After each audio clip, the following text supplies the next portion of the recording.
Okay. Hello again. I can talk to you really well through this mask. Isn't it pretty? It's sparkly. It's purple. It matches my shirt. It's actually see-through. It needs a layer underneath. See, it's got holes in it.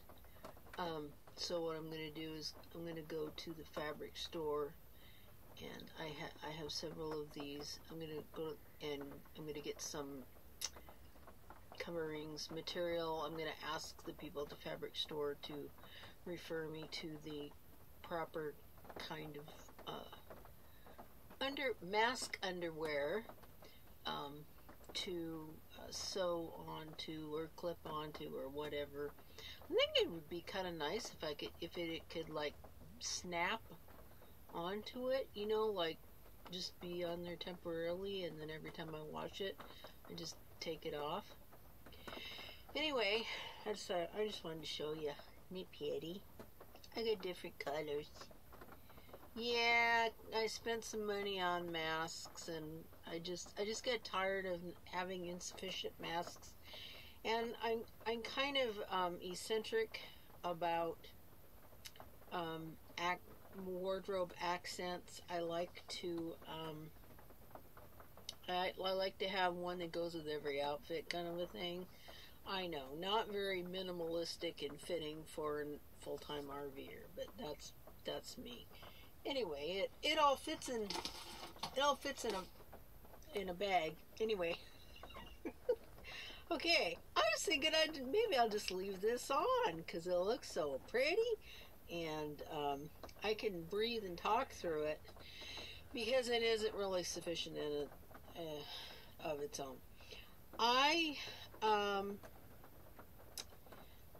wrote a speech, and it's on my Facebook wall, and it is to Republicans, specifically aimed toward Republicans, and it's a very long statement that I wrote off the top of my head, but obviously had been dwelling in the back of my mind for some time now. So I'm going to read it to you, and I did another video, and I didn't like how it turned out, so I'm doing it again. And this is take 2 on reading my statement to Republicans. I would like all tentative Republican presidential candidates to carefully consider what is now happening and will likely happen in the near future. Why really is this happening?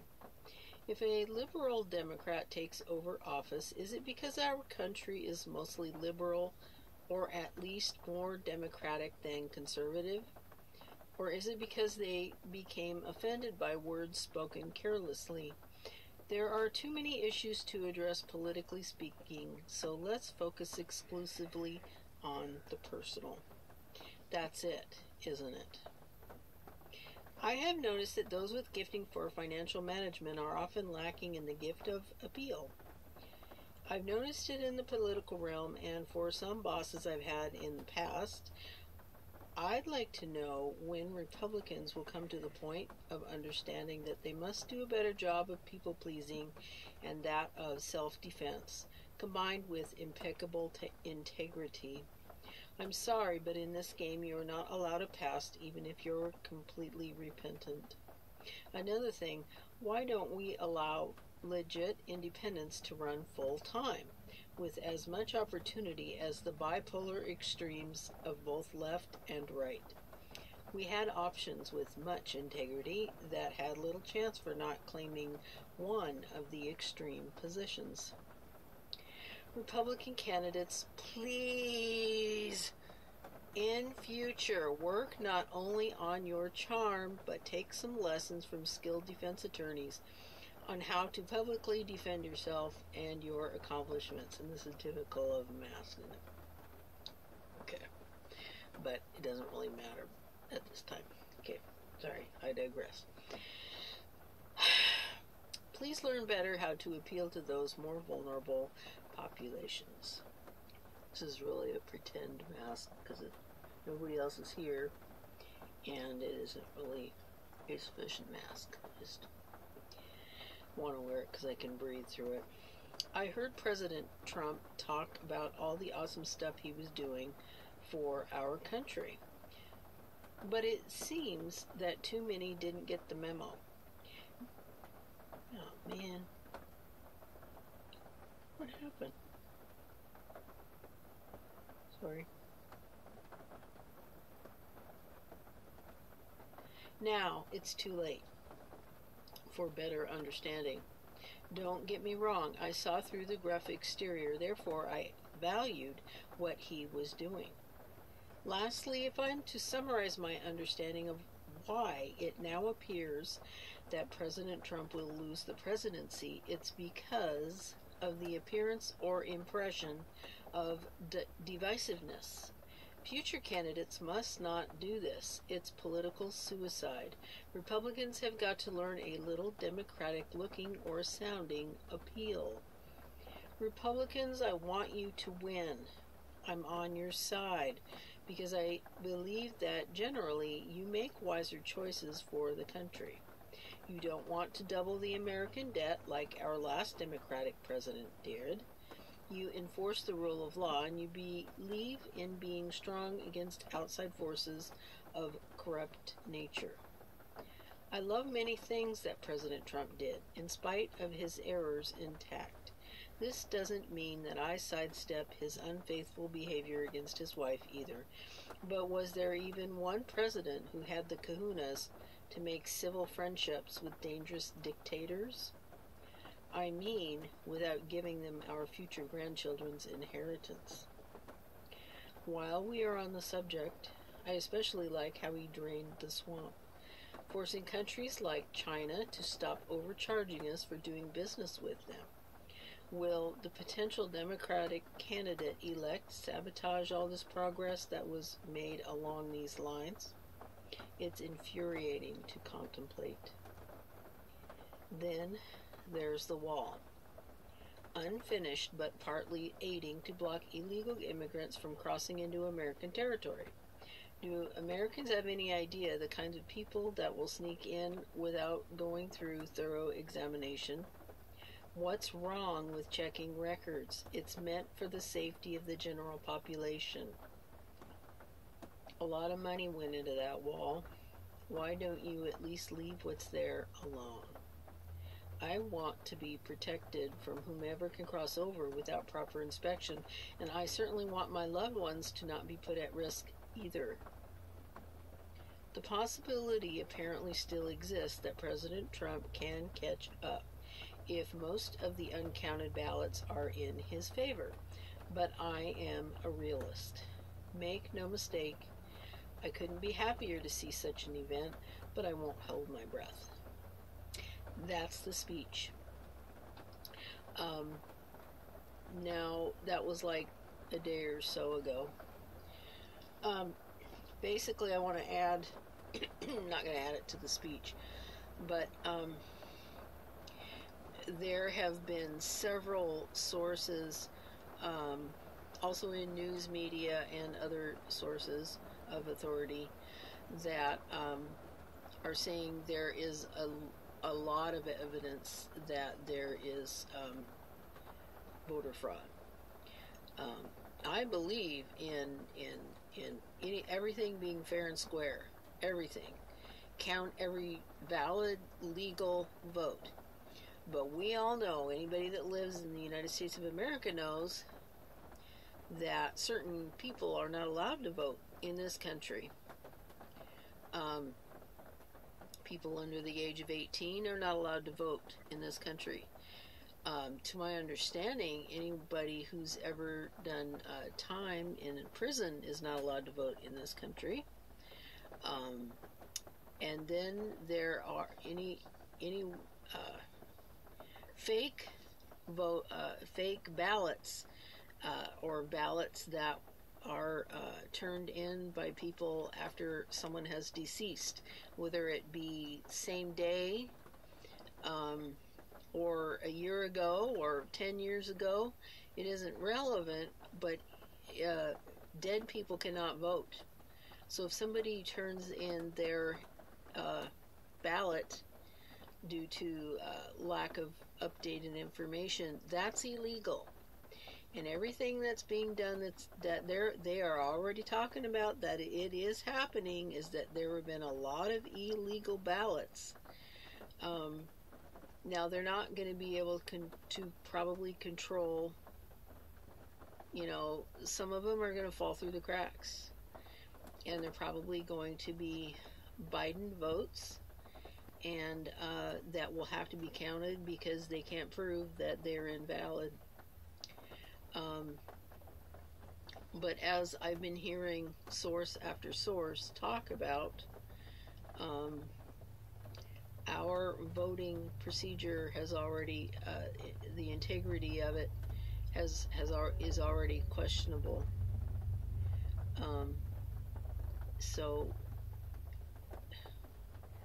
it's at a point that unless they're going to have to change the accountability format and how they handle this, or voting can become meaningless.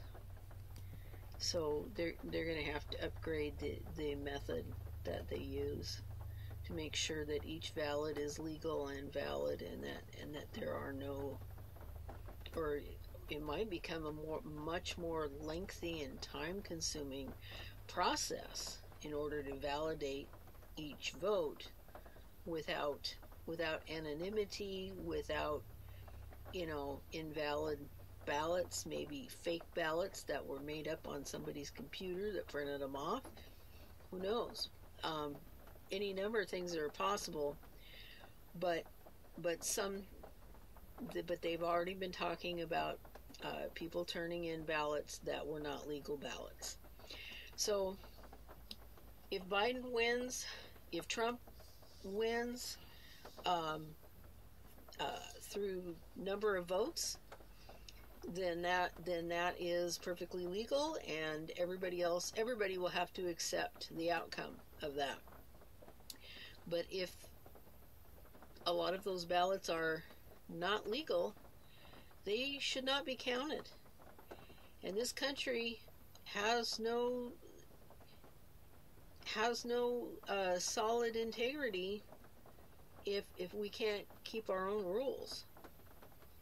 So they're going to have to weed those out. And I've been hearing people say, I don't want to start quoting people, because there's a lot of actors out there, and most of Hollywood is liberal, and there's a lot of actors that I'm a big fan of, and I love them, and I don't want to create a conflict between us, but I'm hearing them talk about, just suck it up, and if Biden wins legally, with all his votes being legal, then then all Trump supporters will have to suck it up. But if there's a lot of illegal ballots in that, then absolutely not. And it would be the same if it was Trump votes with illegal ballots. We have to play by the same rules. Same rules apply for everybody, not just one kind of candidate or another kind of candidate. We all have to abide by the same rules. Same for everybody. No double standard. No, it's okay for this side, not for that side. Everybody got to play the same game. Okay? Wishful thinking does not make something so. That is basically the story of my life. So, this has to be done right if it's going to be done at all. Otherwise, if we can't have ballots of integrity, then what's the point? Well, then basically, we're living in Russia or Nazi Germany. There's no difference. once we, if we are not going to be a free country, but a country of integrity and honesty, then we're no different than some communist dictatorship. So we have to do this right. So if Biden wins, after they weed out the illegal ballots that they can prove and are aware of, then Biden wins. And if after they weed out all the invalid ballots, Trump wins, then there's other people that are going to have to suck it up. But you know what? It doesn't have to be this way. You know? It doesn't have to be this way. Why do we have to hate each other? You know? If we do this fair and square and we do this right, then we can be good sports about it. And I'm perfectly willing to be a good sport about it. It doesn't mean I'm going to be, it doesn't mean that I won't be greatly concerned about the outcome of our country if the wrong person, in my opinion, wins. It doesn't mean I will feel good about that, but I will definitely have to accept it, just like everybody else. So let's all get a grip and do this right and wait until the outcome has been checked over and weeded through and done right according to the law and the rules and the way we're supposed to do things. And then we'll know who really won, who really truly won the presidency. And I say that knowing that there's probably still going to be some invalid ballots that are going to fall through the cracks, and they're going to get away with it. So that's all I want to say about that. And I'm Purple Tam, and I'm recording on my tablet, and I do not get data on my tablet, so it's going to be a while before this thing's uploaded, because I have to go to an internet source and upload it, and I'm going to have to sit outside in the cold. See, don't you feel sorry for me? Don't feel sorry for me, because if I sit out in the middle of the sunny day, I got hats and coats and scarves and gloves, and I have a really long coat down past my knees, and sometimes I can get overheated with all my layers. So don't feel too sorry for me, as actually that being outside breathing the fresh air is good for me. Okay, I'm done. This is Purple Tam in my purple see-through, in purple whole mask that needs a underlayer. I need a mask underwear. It sure's pretty though. Isn't it sparkly? Okay. Bye. This was about a week ago when I originally made that video, and I didn't want to have to redo it, so I just recorded it from my phone. Thank you.